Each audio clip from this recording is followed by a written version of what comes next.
Today's guest of the Last Minute Wrestling podcast is Paul J, who is a director who did the wonderful documentary Wrestling with Shadows about Bret Hart and the Screwjob of Montreal in '97, and also he is the host of Analysis.news. So, hi Paul, thank you very much for being here. And first question, straight out of the bat: is this the first time that a guy from Italy is interviewing you? No. Okay. It's the first time a guy from Italy is interviewing me about wrestling, I think. But it's not the first time a guy from Italy has interviewed me. Okay, perfect. Well, it still counts in one way or another, right? But Sure. yeah, don't worry. We are pretty much famous for being the wrestling podcast who really doesn't talk so much about wrestling. Very little wrestling will be discussed during this interview. And before we press the record button, you mentioned to me that you feel that wrestling is something that you can compare to today's politics, isn't it? Yeah, I think in many levels. First of all, Donald Trump, I believe, actually was trained in how to be a politician during his time at the World Wrestling Federation. He had this whole storyline going with Vince McMahon, which I think ended with Trump beating McMahon and getting to shave his hair off or something. I can't remember the whole thing. Yeah, it was. But like he learned how to stand in front of crowds of thousands of people and perform the character Donald Trump. I don't know if he had much experience doing that before. But beyond Donald Trump, I think wrestling is a good metaphor for today's politics because, as we all know, although when I made Wrestling with Shadows, we didn't all know that wrestling is theater. Yeah. I think our film was the first film that really pierced the veil. Yeah. The kayfabe veil. Yes. And showed that wrestling was scripted. It was all worked out. And in fact, it was after the film that McMahon and WWF, later WWE, they essentially had to acknowledge, even within the storylines, or at least publicly, that it was all theater. Yeah. I mean, I think a lot of people knew, but it's surprising how many people didn't know. At any rate, the thing is, while it's all theater, and I think so much of certainly American politics, but I'm sure politics in practically every country of the world. Yeah, pretty much. Is very much a false theatrical presentation covering up what really goes on behind the scenes. Now, that's not to say there isn't a real competition in wrestling. Excuse me. Yeah. There is. Even though it's scripted who wins and who loses, who performs better, and most importantly, who gets the crowd to pop, that's the competition. And the more you can get the crowd to pop, the more matches you'll get, the more scripts will favor you. And favoring you doesn't mean winning. Yeah. Favoring you means giving you an increasingly prominent position where you appear on the bill and so on. So like politicians have to prove to their multimillionaire and billionaire backers, they can get people to vote for them with mostly a bunch of bullshit and empty rhetoric, but performance. And it's the same thing at wrestling. So even though the performance of politicians is bullshit, they are still having to prove that they can get elected to the people with money. Now, there's some exceptions. There's a few politicians in the U.S. and Canada, I'm sure there's some in Europe, who actually do believe in trying to make change, and they have some courage of their convictions. Yeah. But there's very few of them. Now, underneath this, what you see in wrestling is, first of all, there's an art to making a hit look real, and it's mostly the person getting hit that has to have the art. Yeah. because, you know, the person hitting has to make sure they don't actually hit. You get as close as you can. Yeah. But the person who really sells it is the one that gets hit and knows how to jerk their head and fall down and make it look real. These are all tricks of the trade in politics as well. But underneath all of this is a very big corporation in terms of the World Wrestling Federation, or WWE now. Yeah. And it's a multi-billion-dollar business. I don't know if it's quite as big as it used to be when we made the film. Yeah, probably even bigger at the moment, because even bigger. Well, yeah, it branched out in many different avenues as well. So there's a lot of money at stake. Yeah. And the people that own it, Vince McMahon, Linda McMahon, are very close Trump supporters. Yes. And financiers. Linda McMahon was actually on Trump's board of directors. Mm-hmm. Not board of directors, sorry, on his, his cabinet. On the cabinet. Sort of the cabinet was sort of the same thing. And are part of a right-wing cabal that is trying to retake control of American government, state. Mm-hmm. And it's becoming a very dangerous phenomena, the cabal that uses Trump as a vehicle. Yeah. I don't know whether, and I doubt that McMahon and Linda McMahon are part of this kind of Christian nationalist, Christian fascist phenomena. I think that what goes on in the ring in wrestling is a little bit too degenerate, too obviously for the Christians to embrace, although I'm sure lots of them watch it. But there's a kind of unholy alliance here between a group of some mostly secular billionaires and multimillionaires who just, they like the tax cuts, they like the deregulation. Yes. And in the wrestling and Vince McMahon's world, a large section of his audience votes for Trump. And so that, from a purely commercial angle, it helps him to be allied. Yeah. But within that cabal are billionaires like the Koch brothers or Robert Mercer, who really are far right-wing zealots and in all likelihood, we're pretty sure, are part of this Christian nationalist / fascist movement in terms of the money. Yeah. And there really was an attempted coup, like I've been saying, if people watch the analysis.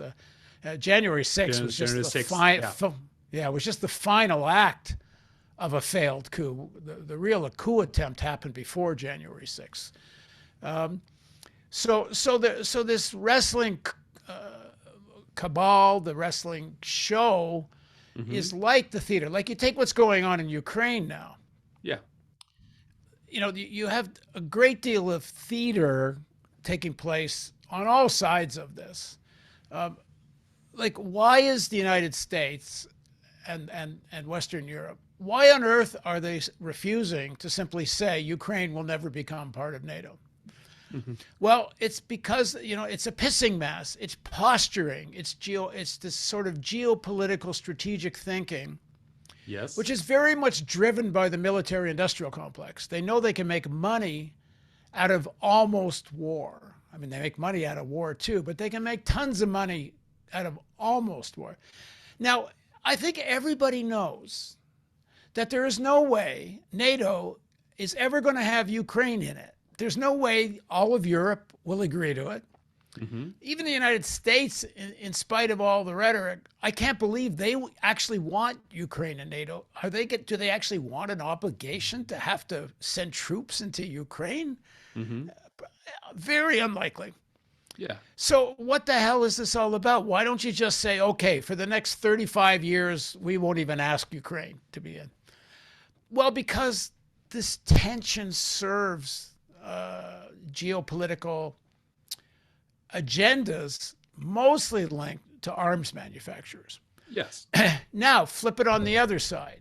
While I think the main culprit here is the United States and the pro-American Ukrainian elites, like why doesn't the Ukrainian government, if they want to calm this all down, they could just do two things. One, say, we withdraw our application to be in NATO. We don't even want to be in NATO. All it does is make us a target. And number two, we'll actually live up to the Minsk Agreement, which is a deal that was brokered by France and Germany, where Ukraine, Russia agreed that these eastern territories of Ukraine could have a certain amount of autonomy, and the Ukrainian government would respect it. So just live up to the Minsk Agreement, declare you don't want to be part of NATO, because frankly, you're never going to be anyway, so what's the point of all this? No, but what happens if the Ukrainian government does that? Well, they're not going to get hundreds of millions of dollars of military supplies sent to them. And we know the Ukrainian government, like many, but particularly, is corrupt as hell. And Ukrainian politicians are skimming lots of money out of all this military junk coming to them and money coming to them. So it's very lucrative for them. Yeah. And of course, like Biden announces $200 million military equipment going to Ukraine. Well, what are they going to do with that $200 million? Who's getting the money? American arms manufacturers. It's like a pass-through. Give it to Ukraine, Ukraine gives it to American companies. I mean, it's such bullshit. But I have to say, it's on the flip side. While I think the Russian demand for Ukraine not to be in NATO is a reasonable one, it's very provocative. And in fact, they were promised that by George Bush Sr. and by Clinton. Gorbachev was promised that. It dates back a few decades, probably, yeah. Yeah. But on the other hand, what exactly is the danger of Ukraine being in NATO? I mean, they're not, what are they going to do? If they were in NATO, that means these countries have to come to Ukraine's aid. Well, the Europeans don't want to send troops, so they don't really want Ukraine in NATO. They just don't want to say that they can't be. So it's a pissing match. You know, even if they put nuclear weapons, let's say Ukraine, and honestly, they can put nuclear weapons in Ukraine without Ukraine joining NATO. They just have, the government has to agree to it. Yeah. So let's say they put nuclear weapons in Ukraine. Does that threaten Russia any more than all the nuclear weapons that are already aimed at Russia? No, there's already nuclear weapons within 5, 6, 7 minutes of Moscow. Yeah. So how does it change anything, nuclear weapons in Ukraine? And most importantly, two things. All those missiles in Eastern Europe, Western Europe, the Russians know where they all are. They're easy to target. What's the hell the point of all this? And then, because where's the real threat? It's from American submarines, which Russia can't do anything about.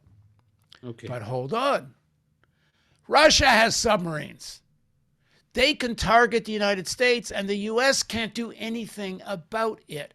So they are already in a mutually assured destruction position, and putting weapons, nuclear weapons in Ukraine doesn't change anything. It's just a bunch of bullshit. The whole thing of ICBMs is bullshit.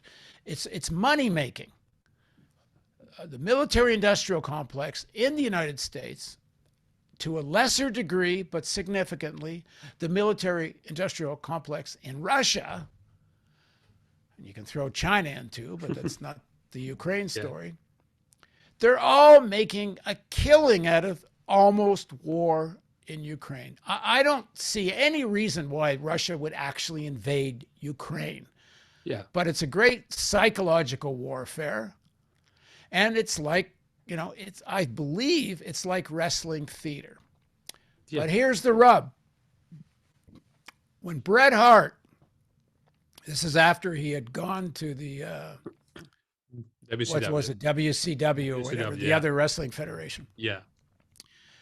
Goldberg goes to do a drop kick that's supposed to miss, and Bret's supposed to fall down. Yeah. That was the theater. But Goldberg didn't miss. Yeah.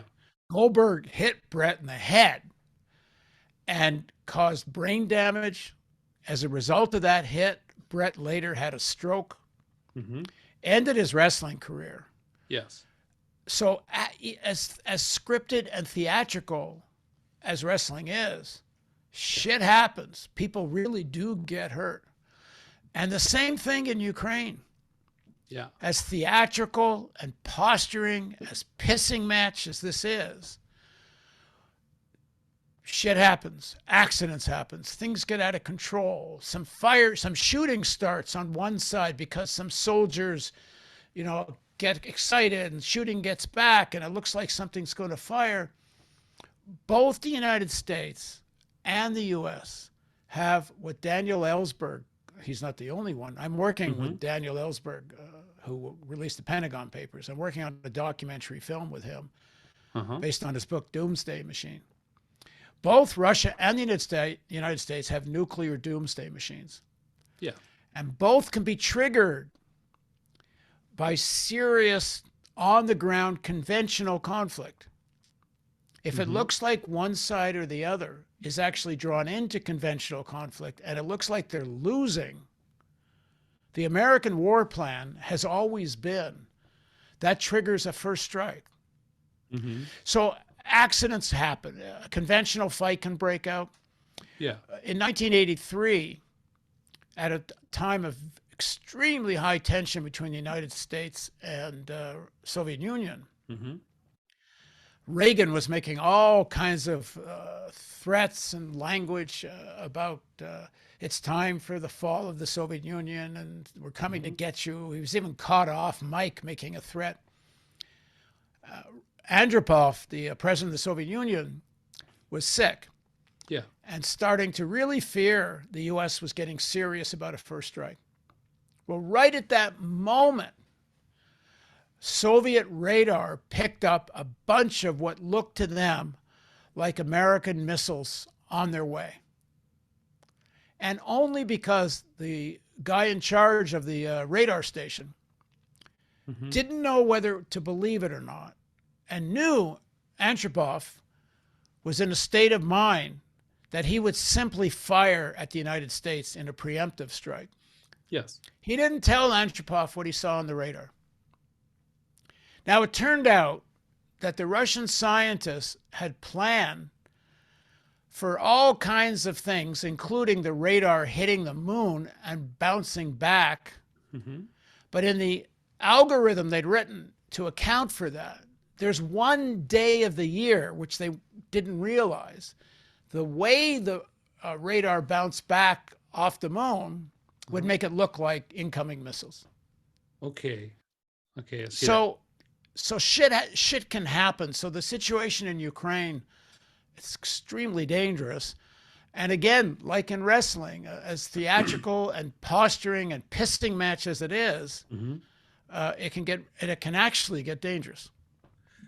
Well, Paul, you didn't joke when you said that you know a lot about politics more than you do about wrestling. There was a very enlightening discussion. Thank you so much.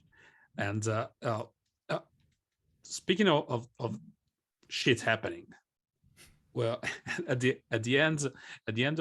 towards the end of your documentary, Wrestling with Shadows, we see the infamous scene of Bret Hart asking you to leave the locker room, and then allegedly he punched Vince McMahon in the face. Is that something that you had the chance to see, or you were out of the locker room at that moment? Oh no, we were told to leave, and we had to leave. We had extraordinary access because it was Bret. Okay. If it had been anybody else, what happened early on when we were first doing the film? Yes. And we were signing our contract with the what was then WWF. Yes. Yeah. Bret was the star. He and Vince were tight. There were no problems. And the contract we got was that we agreed with only one thing. I agreed that I wouldn't show the behind the scenes theater because I figured it's like if I was doing a film about a magician, Yeah. I couldn't show the magic tricks. Yeah, you were the one to right? reveal the tricks. Yeah. Yeah.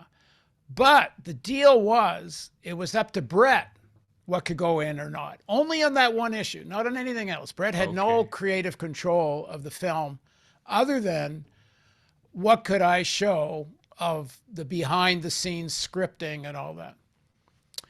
Well, by the time we got into the film and things started to unfold, he started to have his falling out with Vince. Yes. So there was a point where he was planning a match. And I said, can we put a mic on you and film from a distance your conversation planning the match?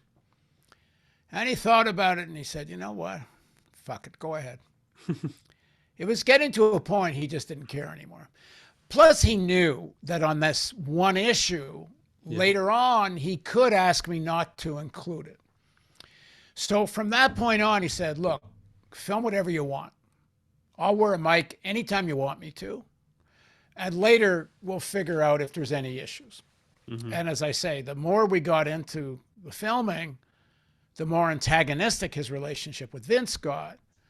So by the time we made the film, Bret didn't ask us to take any. We made 0 changes. Bret didn't ask for any, and we didn't make any. Yeah. So, like for example, when he goes in for that conversation with Vince in the film where they plan the match, Vince doesn't know that Bret's mic'd. That he has a wire. Okay. Yeah. But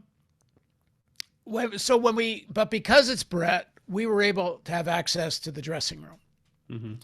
So at that key moment after the match in Montreal, and we're in the dressing room, I knew that if I turned the camera towards anyone but Bret, it might trigger them to say, hey, you got to get this camera crew out of here. So that's why in the film you don't see anybody but Bret. You can hear Shawn saying, you know, I wasn't in on it, blah, blah, blah, which he's lying through his teeth. But we were there, and then as Vince comes in, he knows that Vince is going to freak out if he sees the camera. So he tells us to leave. I have no doubt that they had their words, and Brent punched him in the face, and he fell to the ground like a ton of bricks. Yeah. And we heard from various people afterwards. That's what happened. And then you see the shot of Vince staggering down the hallway afterwards. And it's kind of funny because I know a guy who worked very closely with Vince, and I said, did he see the film? Now, Vince publicly claimed he'd never watched the film, which is all nonsense. Of course he did. Yeah. But this guy said, of course, Vince saw it. I said, what did he think? He said, oh, he was fine with all of it. He just didn't like one scene. And that's him staggering down the hallway because it made him look weak. Yeah. He didn't want people to see that he'd been punched. So, yeah, it was, as far as I know, it was a real punch. Yeah. And I'm curious, how did all the idea of filming this, because it takes place, your documentary takes place like around a year, more give or take. And how did the whole idea started? Because it clearly wasn't planned. The Screwjob wasn't planned 1 year before. So what did trigger Bret to have the idea? Oh no, the Screwjob was, the gods of documentary filmmaking giving me an ending to the film. No, that was totally a last minute thing. I just, I'm a dual citizen, U.S. Canadian, but I grew up mostly in Canada, and my filmmaking was mostly based in Canada. So you're always looking for a Canadian big name, and Bret was at the time maybe the best known Canadian in the world. Yeah, probably. Yeah, and then I saw him on television, and he was doing this moody interview from the banks of the Rhine River in Germany, and talking about retiring and this and that. And there was some truth to it. He really was talking about taking a break for a while. And it's during that time he gets his contract is up, and gets this offer from WCW. And he's debating what to do. He just looked like an interesting character. That moody interview with him was half theatrical but half real. Yeah. And he just looked like he'd be a compelling character. Then I looked into his family. You know, his father, this guy has the 12 kids, 6 boys, 6 girls. Every boy went into wrestling. Every girl married a wrestler. Yeah. And Stu Hart, the father, would train these people in the basement and torture them with wrestling moves. And the whole thing was a crazy story and a good one. And so that with the wrestling theater, I originally, what intrigued me was and made me want to do the film was actually an article by this French philosopher Roland Barthes, who wrote a book called I can't remember now. Okay. But it's about symbols, and one of the articles or essays in the book, I think it's in 1955, 1956, is about professional wrestling in Paris. Yeah.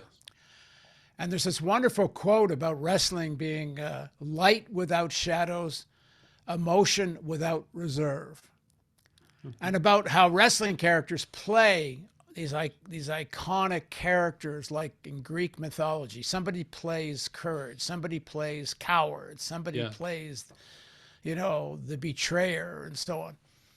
And the way the audience would buy into this theater and get so engaged and be so willing to suspend disbelief.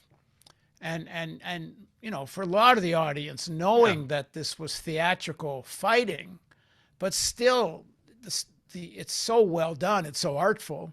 Yeah, because it tickles your gut feelings. Yeah.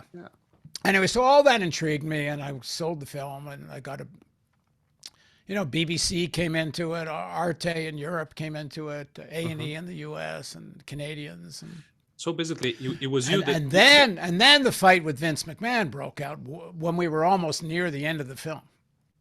So basically, you approached Bret Hart. It wasn't the other way around. Oh, yeah. I went to visit him in Calgary.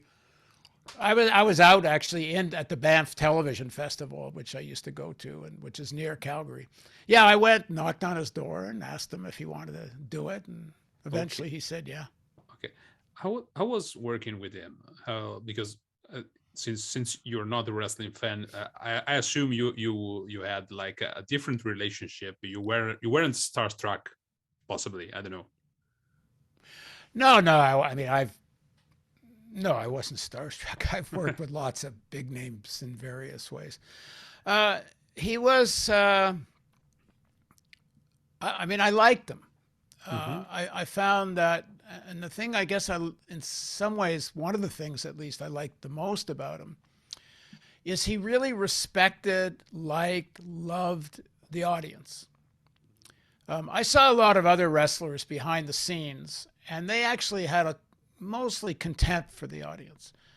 I think the Groucho Marx joke about I'd never join a club that would have me as a member. Yes, I do. It's kind of like that. Like, if you believe all this bullshit about wrestling, you got to be, I'm not going to treat you with much respect. And they would, some of them, the bigger stars, they wouldn't even give autographs. And I don't know. Bret, I don't think I ever saw Bret turn down a request for an autograph.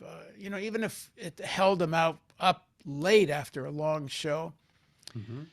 No doubt he loved the love. He loved the attention.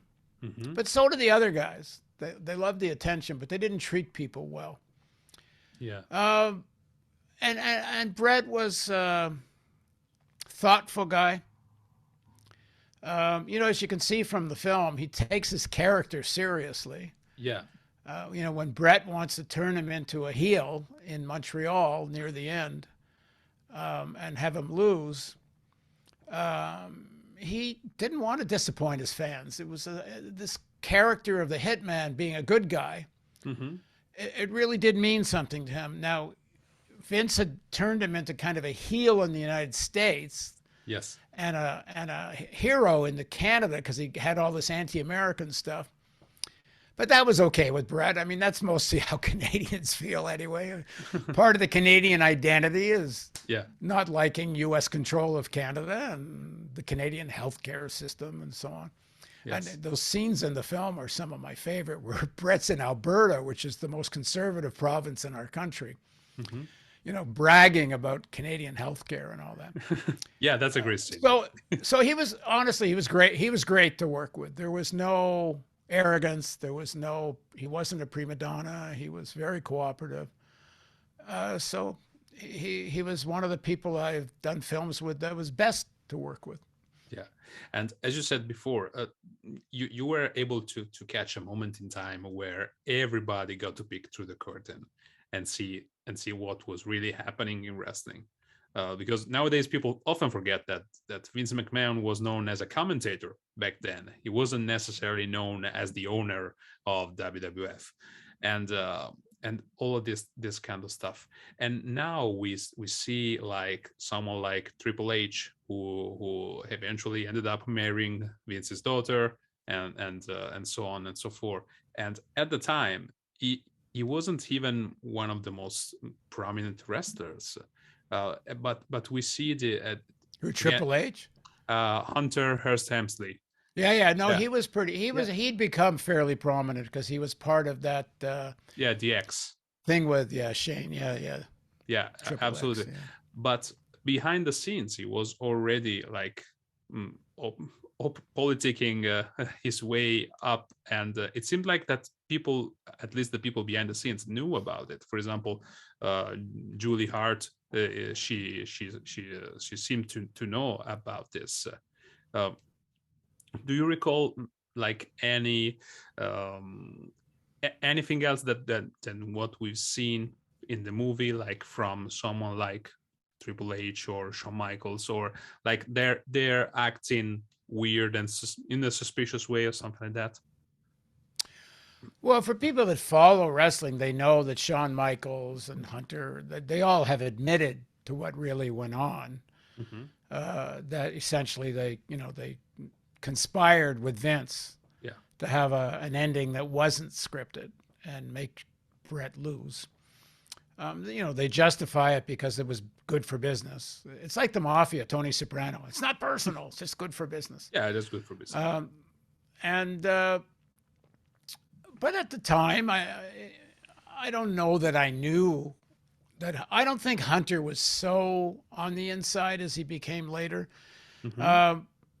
I guess one of the things is the extent to which, when the film came out, and people who don't know about the film, it was a big deal when the film came out. It was, seen all over the world.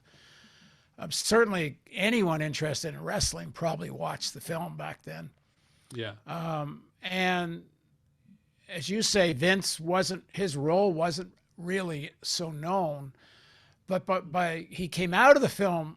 For most people, not all, but most, he was the corporate bad guy. Yes. Well, Vince is brilliant. He adopted that as a character. He became the corporate bad guy who could come into the ring, preening and dancing around, and play the character. Okay, you think I'm the corporate bad guy? Great, I'll be the corporate bad guy. And it was a storyline for ages. Vince, the corporate bad guy. Yeah. So he and his writers, they really are great storytellers. Mm-hmm. I despise their politics, but they're very talented at what they do. So the film changed wrestling quite Mm-hmm. a bit. Yeah.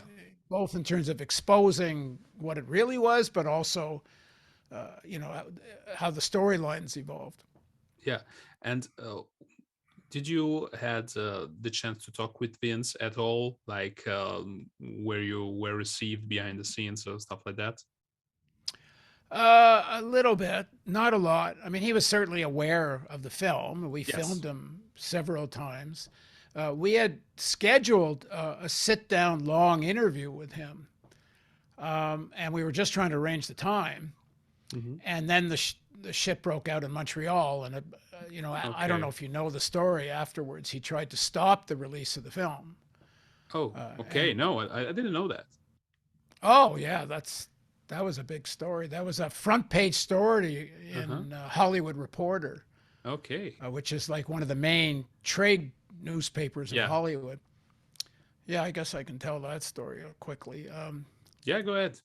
Yeah, so the deal we had with Vince was that when the film was finished, he would give us releases for all the individuals in the film that worked for the Wrestling Federation. They would all sign releases allowing us to have them in the film. Yes. And he would hand over any stock footage we wanted from the video library. Yeah. And it would all be copyright cleared for us. Well, that was very, in the contract, very hard and clear. So we finished the film and we're editing. And, we contact the WWF and we say, we need those privacy releases and we need access to the footage. And they wouldn't answer. And we'd ask over and over and over, and they wouldn't answer. Okay. And it got to a point where clearly they were going to violate the contract and not give us what we wanted, which would have killed the film. Because we're dealing with major broadcasters. And you have to have what's called E&O insurance, errors and emissions insurance. And to meet the requirements of the insurance policy, you need all these releases. Yes. And if you don't have the releases, the insurers won't insure and the broadcasters won't pay you. So we get down near the wire. So that's going on. Right around the same time, we get a call from the WCW. Who was the guy that ran the WCW? Eric Bischoff at the time. Yeah, Eric Bischoff. I'm not sure if he called himself or maybe it was one of his lawyers. And they want to buy the rights to the film for a pay-per-view. Okay. And they guarantee us, I think it was $500,000. And they told us, in all likelihood, our end of the pay-per-view would be at least $1 million. Now, for a documentary, that's unheard of. Yeah. And we contacted our broadcasters, who kind of had to agree because this would have gone before the public broadcast. And they were okay with it because a pay-per-view doesn't really interfere with A&Es and whatever. Yes. But we needed the errors and emissions insurance. We needed the releases. Yeah. And so I said to Turner, yeah, we'd love to do the pay-per-view. I'll try once more for the releases.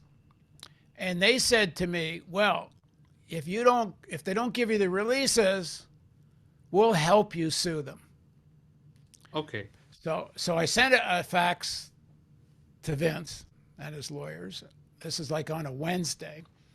I said, if we don't hear from you Friday at noon, giving us the releases, we're going to have to proceed with legal action because you're in violation of the contract.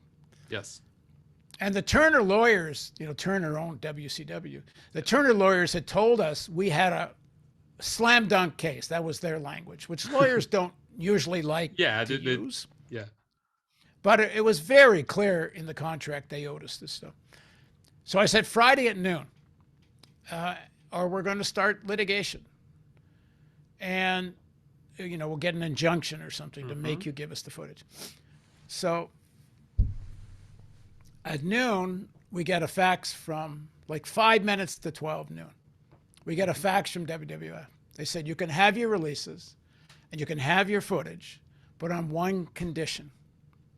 You cannot do business in any way with this film with the Turner organization in any shape or form.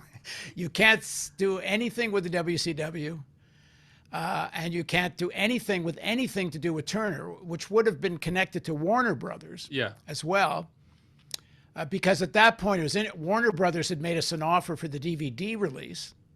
Okay. Well, clearly, Vince had a spy in Bischoff's camp. Because everything we'd been talking about with WCW, they knew, was supposed to be secret. And they obviously knew about it. So we get this fax, and I have to go back to Turner and I say, here's the deal. I said, what comes next? And Turner says to me, we will finance you suing them. Up to a cap of $750,000. Now, this is back in 1998. So what is that like? $1.5 million or something now? I don't know. Yeah, probably with inflation. So that's a lot of legal fees. Mm-hmm. I said, great. Okay, let's do it. Can we get an injunction to make them hand the stuff over? And there's a long silence. And they said, well, we can try. But usually in the United States, it's very hard to get an injunction to make somebody do something. You can get an injunction to stop them from doing something damaging. Okay. But to make them do something to avoid damages is very difficult. In all likelihood, you have to sue them for not allowing you to deliver to your broadcasters, which means all the A&E deal, the BBC deal, all of that would go down the toilet. We would probably have to refund the initial money we were paid by those people. Yeah. The pay-per-view would go down the toilet, at least for quite some time. Forever, really. Because in all likelihood, according to the Turner lawyers, all you'd ever get is money. You'd never get the releases. You'd never get the video footage. But they'd have to pay you damages, which could amount to millions of dollars. Yeah. So I had a decision to make. Do we want to finish this film, which looked like it was going to be one of the great films, or take a few years and hopefully win a legal case and make a lot of money? And in the end, I said, the hell with it. I'm a filmmaker. Yeah. This is too good a film to bury. Yeah. And I said, okay, the hell with you. So we said no to the pay-per-view. We said no to Turner. We made the deal with Vince. We got all the stuff, all the footage. Yeah. And they lived up to it. At that point, they gave us the releases, the footage, because they only really cared about the war with Turner. That's what really mattered to them. Yeah. The fact that the film exposed wrestling and made Vince look bad coming down a hallway, that was all secondary to them. The fact that they killed the pay-per-view, that was for them the big win. Yeah, I get that. Paul, one last question before I let you go. In your memory, do you remember that someone on that night in Montreal, that someone went to you, your team, or to Bret to say, I'm sorry this happened, this is really fucked up? And I mean, afterwards? Yeah, afterwards. Oh, I don't think I actually witnessed it, but I heard that the oh God, what was his name? The guy that walked around, the great big tall guy that looks like he's a zombie or something. Yeah, the Undertaker. The Undertaker. I heard the guy that plays Undertaker did say that to Bret.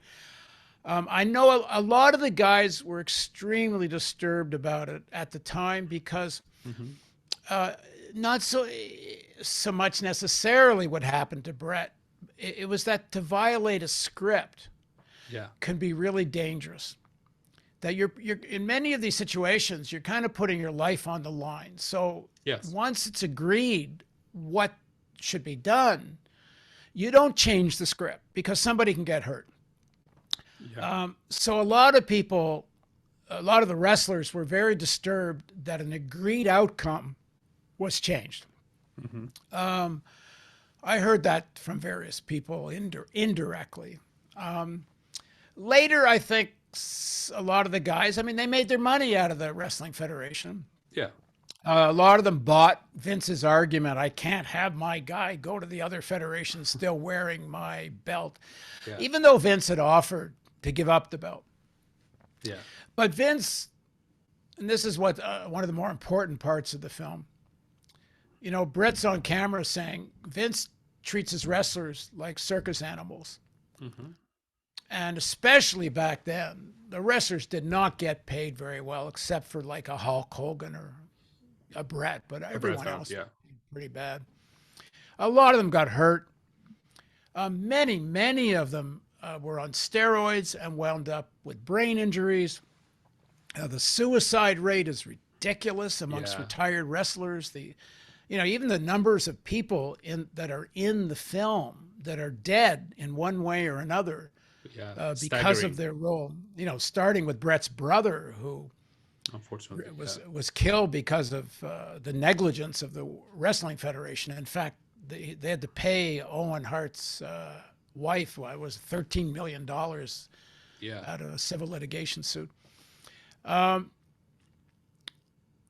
So, so that was kind of the other important metaphor out of the wrestling.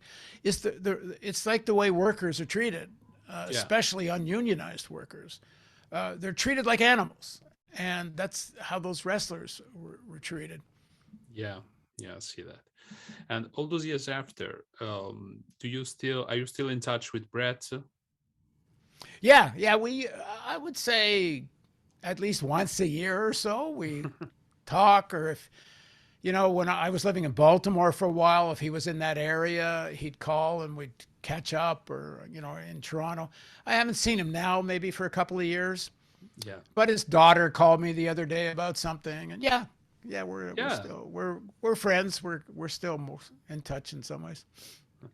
Did you had the chance to talk with him? Like, I don't know if you know about that, but a few years back he came back to WWE to like make peace with Shawn Michaels, or at least that's what they shown on TV.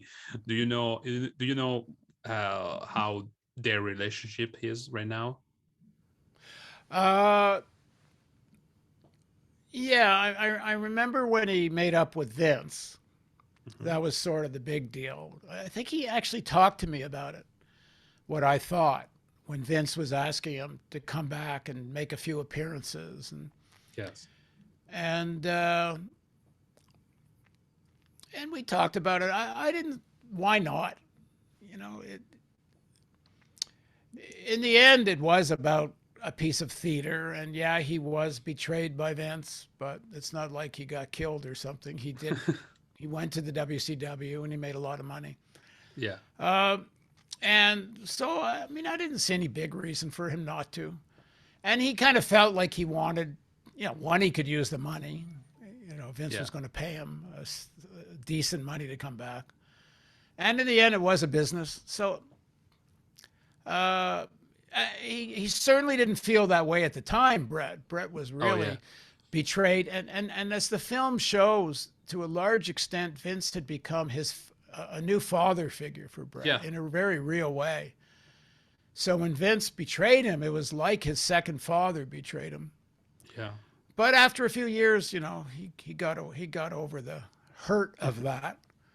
And as far as Shawn goes, Shawn became this born again Christian Yeah. and admitted to all of it. His lying about it all.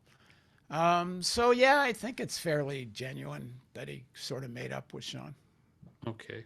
Okay. Well, Paul, thank you so much for this chat. This has been truly interesting to hear from you. And if you want to plug where people can find you, feel free to do it. Yeah, go to the analysis.news. And in fact, the film is in the documentary section. So if you want to see Wrestling with Shadows, go to the documentary section of the analysis.news and you can watch the film. And if you want to know more about Ukraine and all the other kinds of stuff we cover, you'll see there's lots of interviews and stories about what's going on in the world.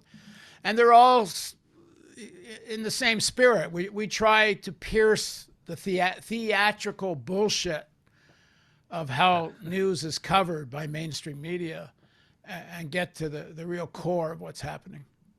Yeah. Thank you so much, Paul. And have a nice day there. All right. Thanks for the invitation. Bye. Ciao.